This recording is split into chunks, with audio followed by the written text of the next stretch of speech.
In Mexico, my grandma used to always tell us stories about people going to the hills at night, getting paralyzed in place by coyotes, and the people would wear coyote hairs as magic. My mom and many others had been followed by large black dogs, and sometimes their paths blocked. My grandma used to always put scissors in the shape of a cross above our doorway. It was said to keep witches away. I have heard of many people talking about an Indian that lives in the hills past the mine. They say that they bring the guy food, and he tends to stay away from people, and he speaks broken Spanish. Everyone talks about witches living up there beyond the village in the hills. The cartel members hire them to put curses on their enemies. I heard that the cartels would even kidnap kids and give them to the witches as payment. Near our village, there's an abandoned mine where people always go for hikes. One night, me and my uncle went all around the hills, past a lake, and through an oasis. This trek we started at 11 p.m., and we got home at 7 a.m. Nothing happened that night, and it was also the last year I saw my uncle the way I used to look up to him. He was an outdoorsy type with a missing finger and always carried a large knife, a rifle, and was broad and unrelenting.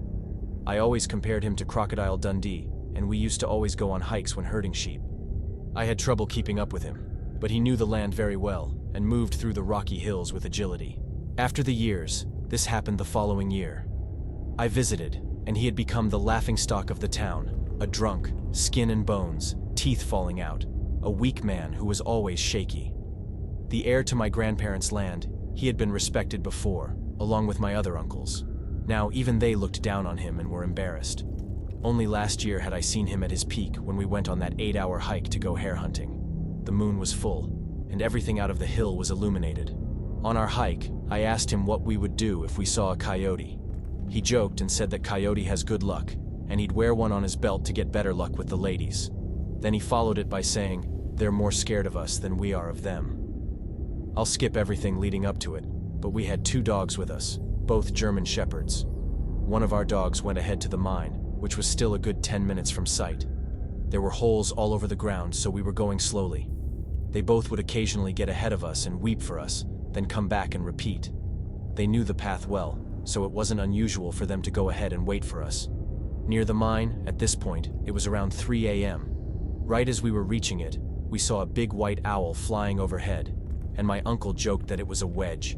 We still didn't see the other dog that had gone ahead, but Tambo was the one that stayed alongside us. He wouldn't stop growling at it. He was growling like that earlier when the dogs had found a rattlesnake, so I didn't think much of it.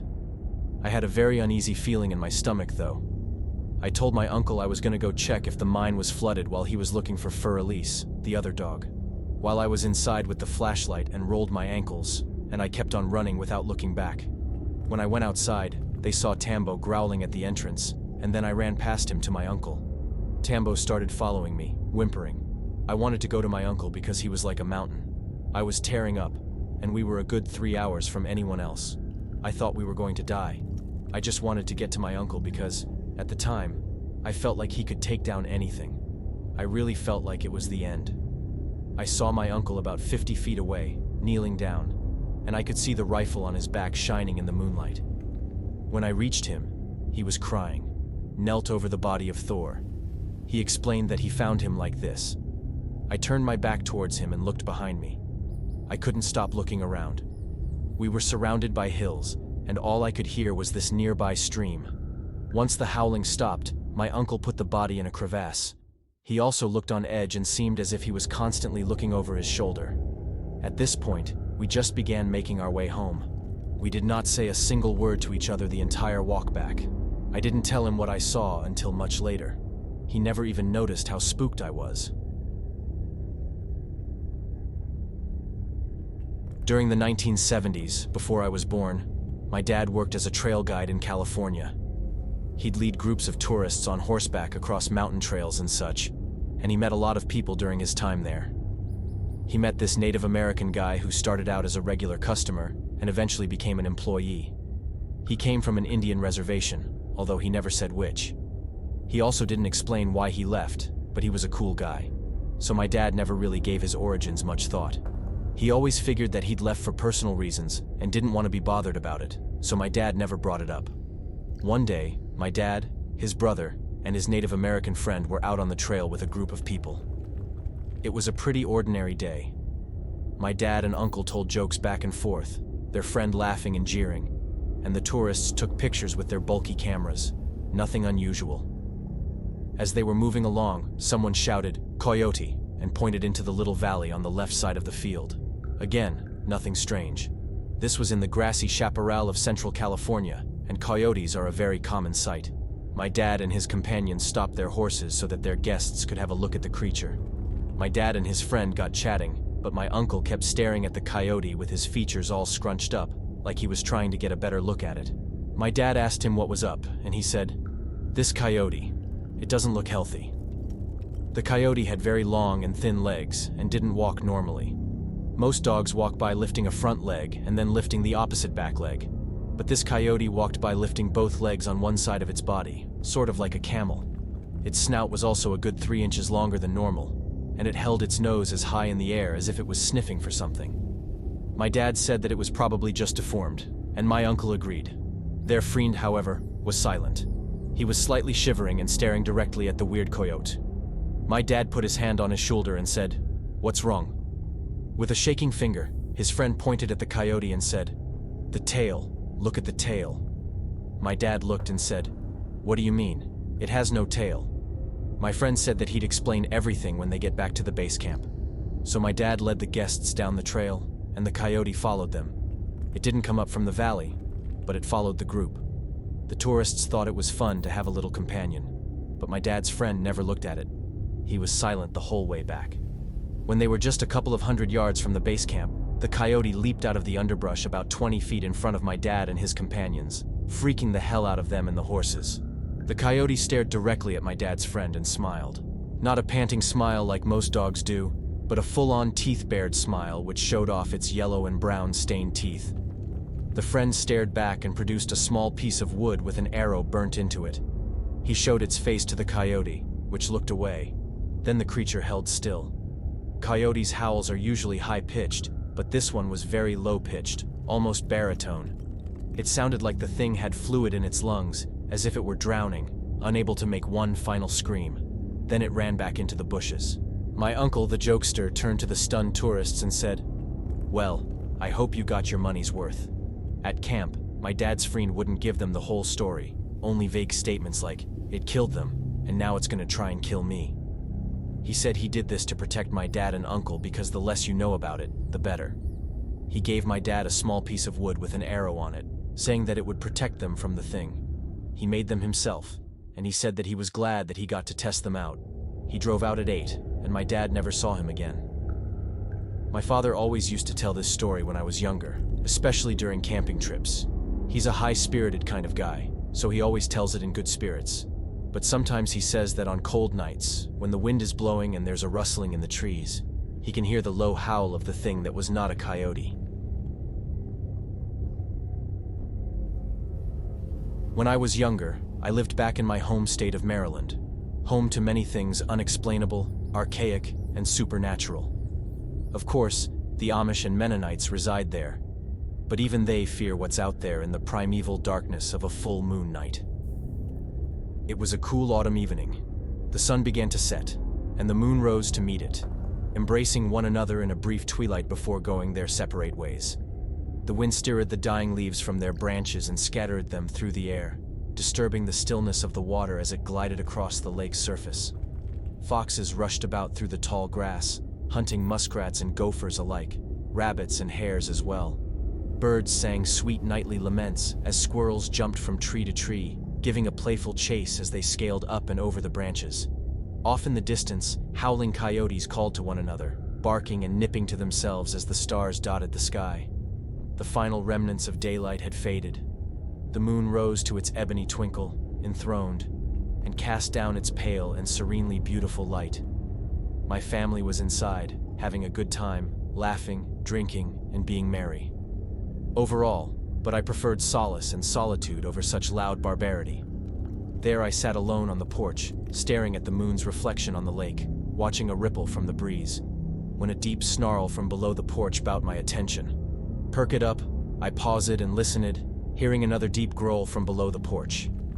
I was shaking because whatever this thing was started to sift through my grandfather's tools. Metal clanks against metal, Wooden beams were tossed about, and from what I could hear, nails were being dragged across brick. Heavy steps made their way into the backyard, and whatever belonged to them stood tall in the pale moonlight. A creature with auburn-brown-colored hair, pointed ears, and a wolf-like head atop a lean and lanky body with sharp claws stood in the backyard, basking in the moon's radiance. Nothing had happened for a few minutes, but then its ears perked up after my family got louder, and it turned to me on the porch, sniffing the air. My heart sank a little, and just as I thought something bad was going to happen, the beast put one finger towards its snout and shushed me. After that, it slowly turned and walked closer to the tall grass, entering the woodline soon after, never to be seen again. My grandma was a practitioner of native medicine and ceremonies. She was what Navajo people call a crystal gazer, a hand trembler. People would often come and visit her and ask for healings or causes of their ailments. At times, people would ask her to help with protection from being attacked by evil entities. My grandma used to teach my aunt and her granddaughter the rituals and ceremonies, much like an apprenticeship. My cousin was one such person that my grandma had chosen to teach her shamanistic rituals. She would tell me the weirdest and scariest stories ever. One story she told me was about a pesky skinwalker that was attacking a neighbor of my grandparents. This skinwalker would go over to their homestead and tap on the windows, open the horse corral, knock over water bottles, and just be a pest to the family. It was thought that the skinwalker was sent because of a jealous man that was infatuated with a girl that lived there, and she had refused to date a certain person. That family had visited my grandparents and asked for help. My grandma was reluctant. A few days later, the skinwalker returned. This time, it harassed the sheepherder. Its attacks were relentless, and the sheepherder was frightened and ran over to the family house in the middle of the night. The father of the house told the sheepherder to calm down and go back to his house. The sheepherder kept saying that it was calling his name, and he wanted it to stop. The father walked the sheepherder back to his house and walked around to the house. He didn't see anything unusual. The next morning, the sheepherder didn't come over for breakfast, and the father went to check on him. He didn't find him there, and the front door was wide open. The father started to look for the sheepherder, and it wasn't long until he found him. He had been strangled by a barbed wire fence that was used as the sheep corral. Their sheep were also gone, more than likely because the barbed wire had been taken off the fence. The family was distraught and visited my grandma for help. My cousin told me about the ceremony they performed to get rid of it. She said the next morning, they gathered some ingredients, a Navajo ceremonial basket, and a crystal arrowhead. She said that early in the morning, before the sun rose, they began the ceremony. She held the basket and the arrowhead, and they were buried under the ingredients while my grandma was singing. The arrowhead started to rise and levitate above the basket, and it flew out of the basket, and they kept singing until the sun came up.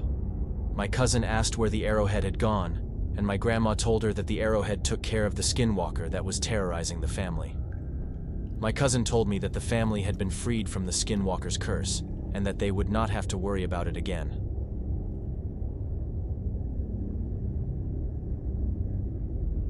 So I used to live in northern Arizona in a town called Page.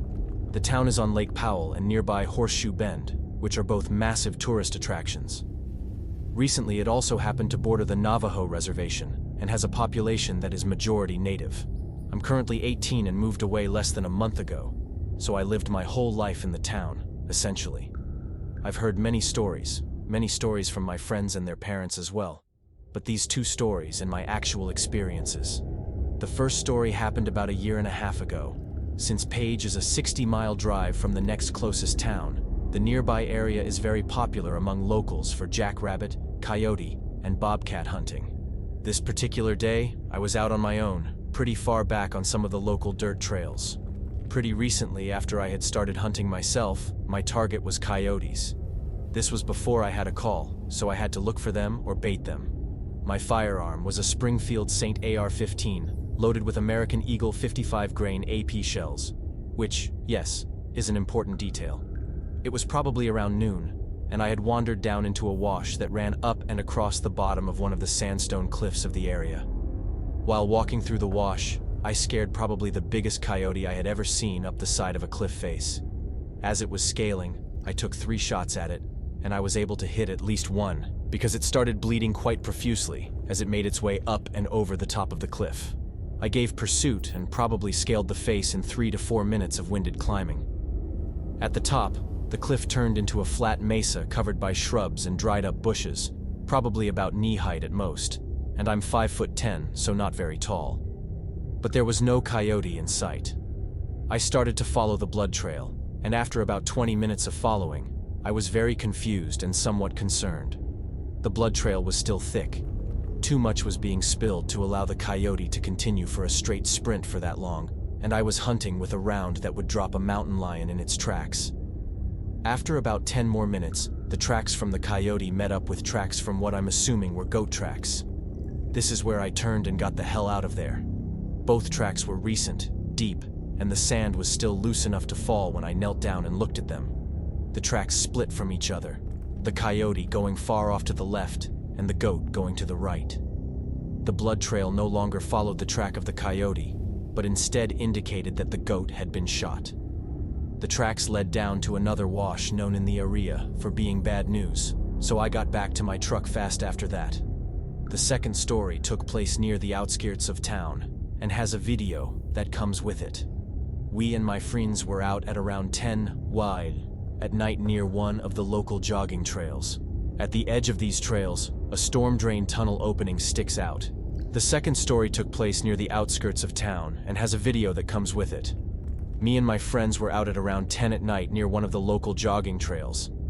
At the edge of these trails, a storm drain's opening sticks out. We always used to joke about skinwalkers using it to hide from joggers or bikers, but we'd never paid it much attention. This night, though, we decided to go into the storm drain to see for ourselves. I, of course, was the first one in but had 5 people behind me.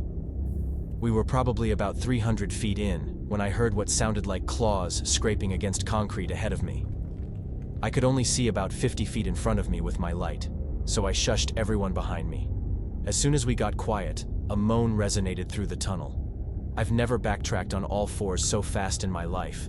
The storm drain leads to a nearby road, which the people who were too scared to go into the tunnel were looking at. But they were not on the road or anywhere near the opening of the road. They were even taking Snapchats at the time of the noise, showing us that 1, it wasn't them, and 2, there were no cars on the road at this time. I can't prove that these were skinwalkers, but they definitely weren't any person or animal that I have ever encountered in my life. Hey there, hope you enjoyed these stories. If you can, please like and subscribe. I would appreciate it. See you next time.